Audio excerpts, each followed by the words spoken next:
Coffee toffee খেয়ে আমরা ভাবলাম হাতে অনেকটা সময় রয়েছে, তো কিছু এক্সপ্লোর করা যাক, রাস্তাঘাটগুলো একটু এক্সপ্লোর করা যাক।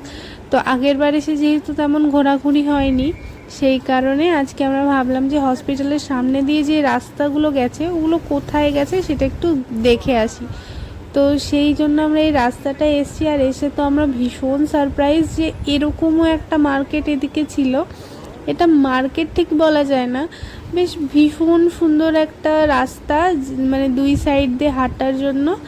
আর এখানে প্রচুর শোরুমস রয়েছে, প্রচুর খাবার দাবারের জায়গা রয়েছে, অনেক রেস্টুরেন্ট আছে, জামা কাপড়ের দোকান রয়েছে, স্টারবাকস রয়েছে, প্রচুর কিছু, মানে সন্ধ্যের বেলায় টাইম স্পেন্ড করার জন্য একদম বেস্ট প্লেস।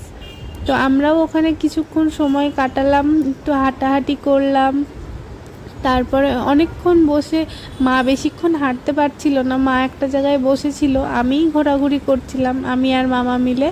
তো একটা জায়গায় বসলাম, ঘোরাঘুরি করলাম, আবার সেখানে গিয়ে চাটা খেলাম। তারপরে ওখানে যখন ঘুরছিলাম তখন আমার মন্টুর কথা খুব মনে হচ্ছিল যে যদি মন্টু এখন থাকতো তো খুব ভালো হতো, কিছু কেনাকাটি করা যেত। অ্যাকচুয়ালি ওকে ছাড়া আমি কিছু কেনাকাটি করতেই পারি না।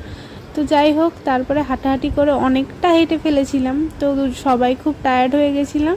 তা আমরা আবার এখান থেকে রুমে চলে যাচ্ছিলাম। তো যাওয়ার পথেই মাকে বললাম যে স্টারবাক্সে চলো একটা করে কফি খায়। তা মা বলছে যা দাম, এখানে তো খাওয়াই যাবে না, বাইরে গিয়ে আবার সেম দোকান থেকে চল কফি আর এক কাপ খেয়ে তারপরে যাই। তো আবার আমরা ফেরার পথে ওই দোকানেই কফি খেয়ে রুমে চলে গেছিলাম।